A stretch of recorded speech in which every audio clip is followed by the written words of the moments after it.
Primer día de actividad en China, uno bastante apresurado, lleno de acción. Una práctica ajustada que fue el preámbulo de un shootout sumamente emocionante. La superioridad mecánica de los favoritos quedó en segundo plano ante la consistencia de algunos de los pilotos, lo que da como resultado un orden que promete peleas intensas en la carrera corta. Vamos al resumen de la práctica libre y el shootout. Debemos tomar en cuenta una cosa, esta es la única sesión del fin de semana en prácticas libres. Solamente tenían esta hora, los equipos debían de aprovechar al máximo. Como aún no conocen al 100% sus monoplaza, porque apenas es la segunda carrera de la temporada, tenían que trabajar arduamente para dejarlos en su máximo rendimiento. Además debemos de recordar que este circuito fue reasfaltado, por lo que todos los pilotos debían de rodar de forma continua para que la pista se engomara un poco más. La adherencia era nula, por lo tanto la tracción también se ve comprometida. Su primera tarea era mejorar las condiciones para la shootout sprint, y esto se iba a dar únicamente haciendo giros uno tras otro. Cuando apareció la bandera verde, todos los equipos salieron a la pista. Es un trazado complicado, en especial porque este circuito estaba frío, pero al mismo tiempo se enfrentaban a la única hora de preparación, como ya te adelanté, por lo que las escuderías tenían un programa de entrenamiento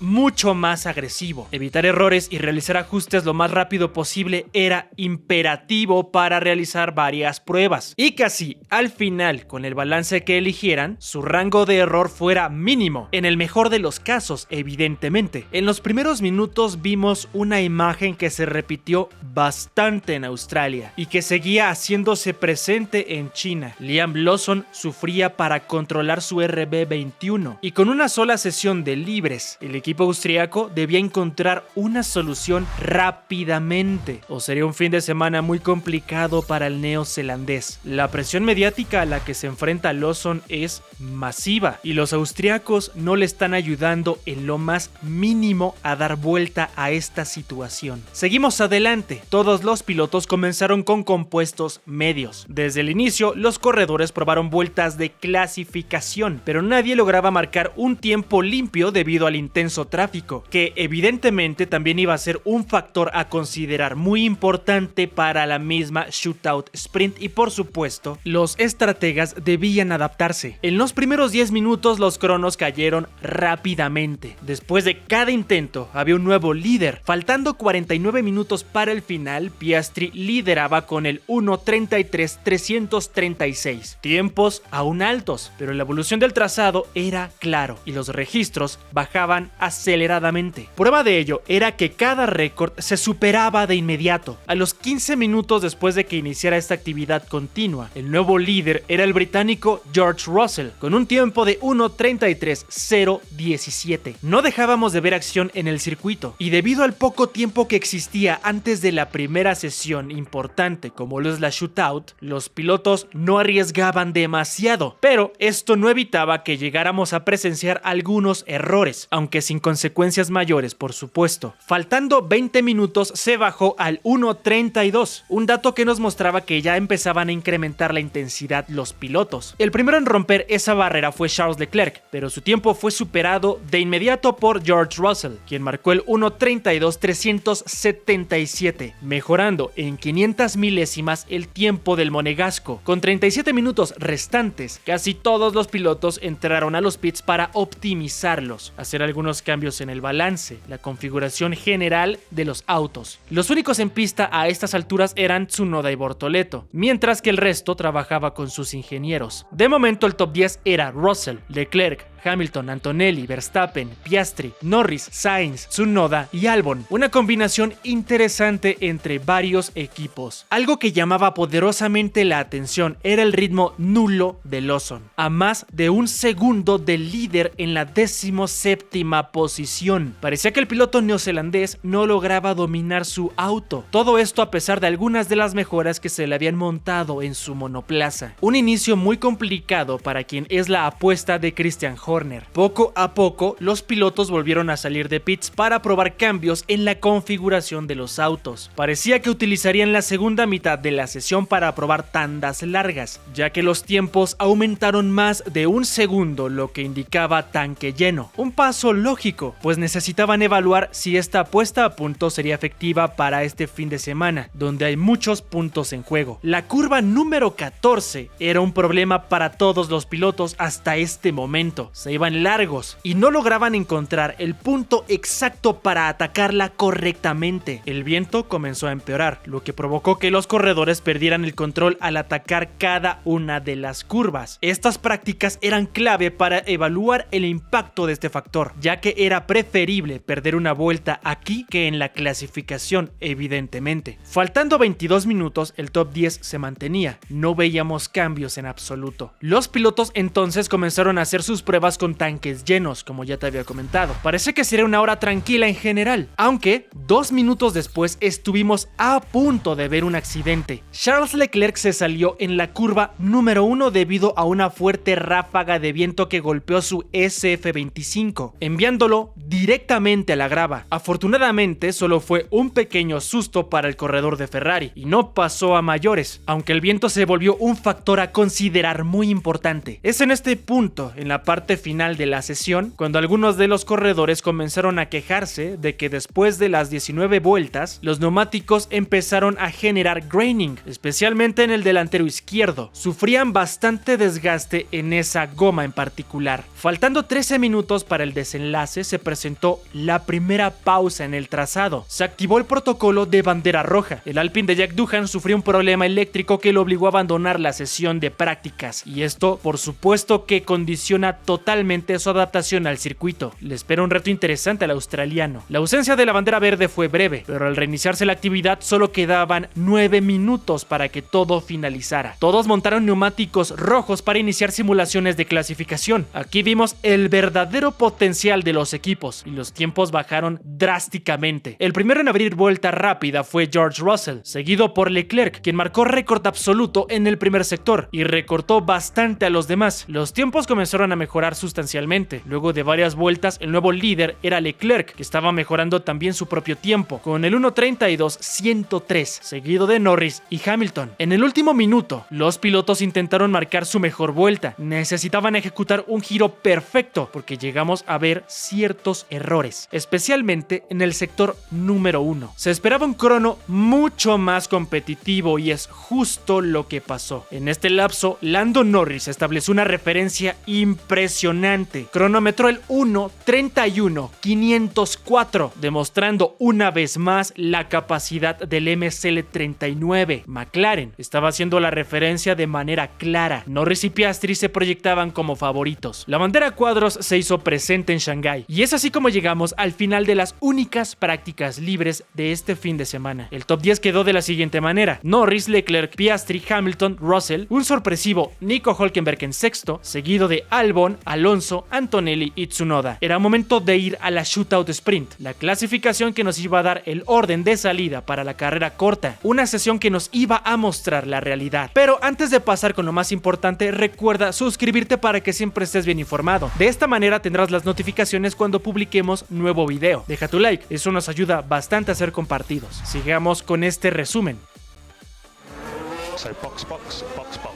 Como ya sabemos, en esta primera sesión de shootout, por reglamento se deben usar los neumáticos de compuesto medio para ejecutar las vueltas. No es lo mismo el comportamiento que tienen los blandos a las gomas amarillas, por lo tanto deben de hacerlo de manera diferente.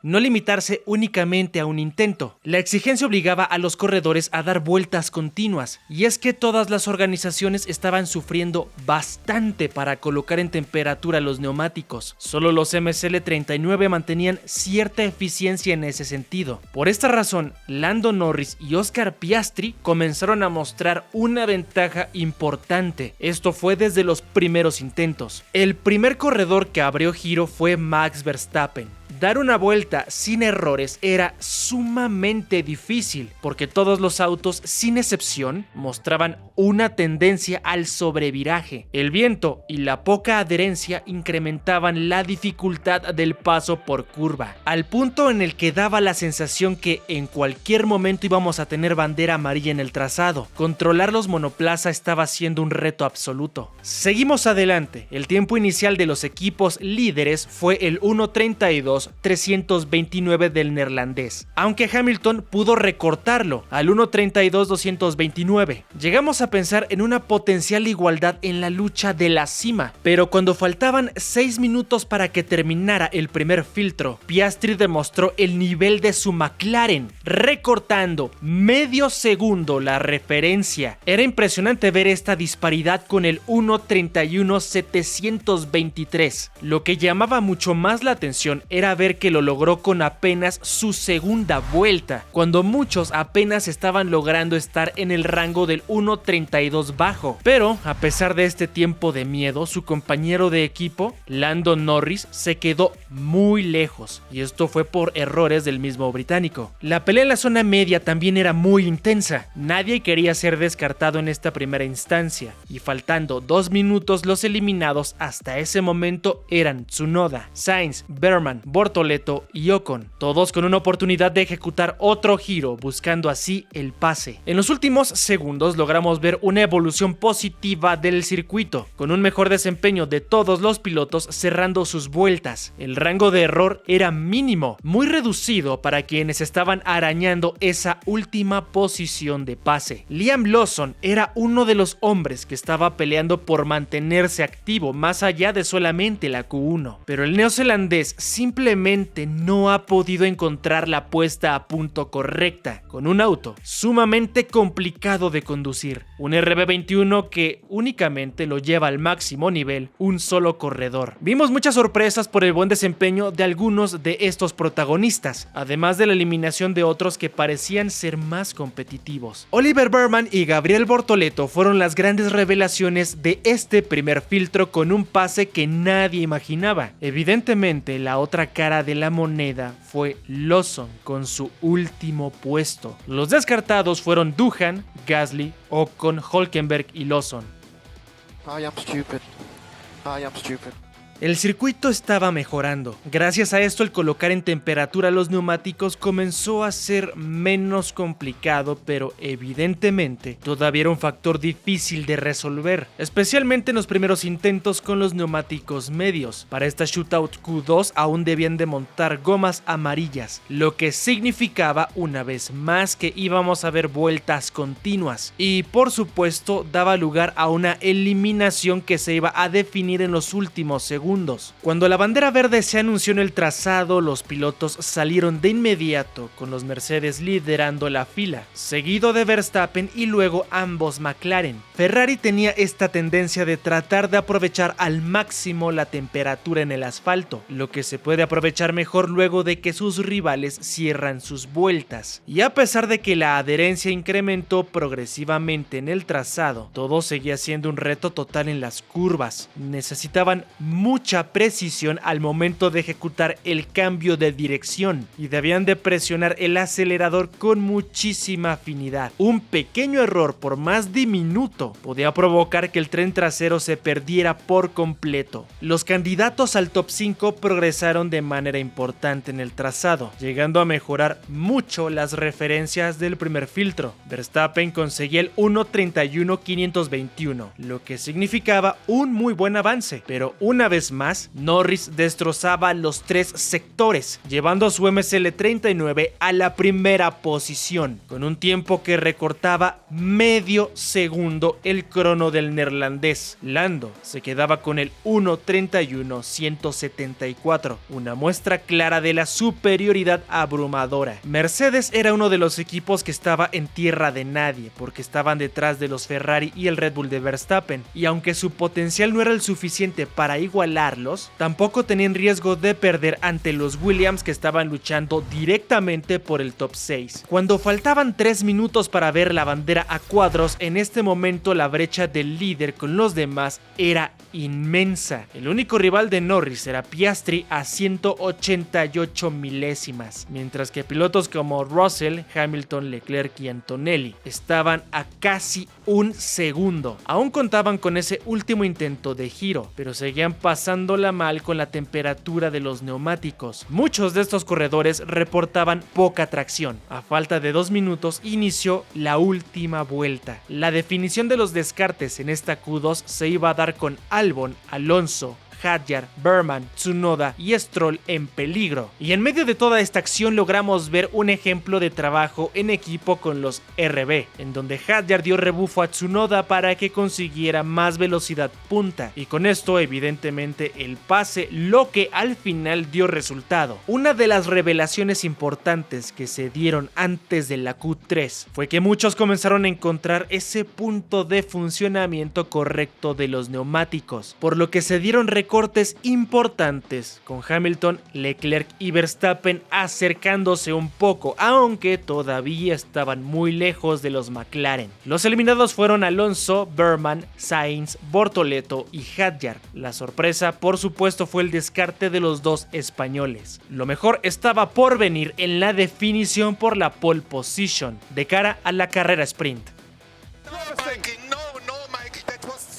Comenzaba la acción en la última instancia. Era un solo intento con el neumático blando. Los pilotos iban a estar bajo presión con las condiciones difíciles del viento en las curvas. Todo esto para poder cronometrar el tiempo más fuerte. Acá iba a ser necesaria la eficiencia y consistencia. Los primeros en salir a la pista fueron los McLaren, con Oscar Piastri por delante de su compañero de equipo. Querían ejecutar su intento con la mayor temperatura posible y evidentemente apostando todo a la gran confianza de su dupla. Mercedes fue el segundo equipo en salir. Ferrari tomó su tiempo para hacerse presente. La estrategia era para evitar el tráfico y así maximizar sus alcances con el engomado de la pista que pudieran dejar sus rivales. En la vuelta de los MSL39 podíamos ver que la repartición de récords estaba entre los dos pilotos. Norris se quedaba con el récord del primer sector, Piastri con el del segundo, y al final el australiano se quedaba con la ventaja con su 1:30.929. Lando quedó lejos con el 1:31.939, consecuencia de un error en una de las curvas. Los W16 también estaban cerrando su intento, aunque Antonelli no pudo maximizar las oportunidades al tener una corrección en medio de su vuelta. Pero Russell sí consiguió un gran desempeño. La mala noticia para él es que su monoplaza era muy inferior. Se quedó a 240 milésimas de la cima. Los SF25 comenzaron su intento cuando faltaban 2 minutos y medio para ver la bandera a cuadros. Hamilton inició muy fuerte, llevándose el récord del primer sector, aunque esto también lo estaba mejorando el mismo Norris. A pesar de todo, el balance de Lewis fue positivo con otro récord, ahora en el segundo sector. Al final cerró bastante fuerte, colocándose primero, con un tiempo de 1:30.849. Leclerc también terminó su vuelta, aunque no pudo mantener su velocidad en todo momento, quedándose por detrás de Piastri a 2 décimas de su compañero de equipo, que en ese momento era la referencia. Lando estaba ejecutando otro gran giro. Lo realmente impresionante era que tenía neumáticos usados y a pesar de esto, estaba mejorando sus marcas personales y también ejecutando récords. Parecía que la pole iba a ser de color naranja una vez más, pero el británico volvió a cometer otro error y de esta manera abortó vuelta en el último momento, quedándose en la quinta plaza. La amenaza más importante para la pole en ese momento era Max Verstappen. El duelo estaba entre el neerlandés y el 7 veces campeón del mundo. Una lucha muy emocionante hasta el final, que concluyó con la primera pole sprint de Hamilton con Ferrari. Una señal esperanzadora para el cabalino rampante que tuvo un fin de semana complicado en Australia. Fue una lucha que nos demostró que no importa la capacidad del auto, la consistencia del piloto lo es todo. Hoy dos corredores llevaron un auto inferior delante de los dos McLaren, que son sumamente superiores tanto al RB21 como al SF25. Mañana nos esperan muchos duelos muy interesantes con otra edición del Hamilton contra Verstappen, en esta ocasión por la victoria de un sprint y la primera gran oportunidad de Lewis con su nuevo equipo. Obviamente Piastri los estará cazando. Para esto necesitará ganarle la partida a un monegasco que pretende escalar también. Las emociones estarán garantizadas. Vamos a ver qué es lo que pasa mañana en la carrera sprint de China. Acá te dejo los horarios para que no te pierdas de nada. La carrera corta será en la noche del viernes, madrugada para algunos países. Unas horas después, la clasificación para el evento principal del domingo. No te preocupes, acá tendrás todos los videos de resumen sin excepción, para que siempre estés bien informado, así que suscríbete. De esta manera sabrás cuando subimos nuevo video. Yo te agradezco por haber visto el video hasta el final. Me despido y nos vemos en el siguiente.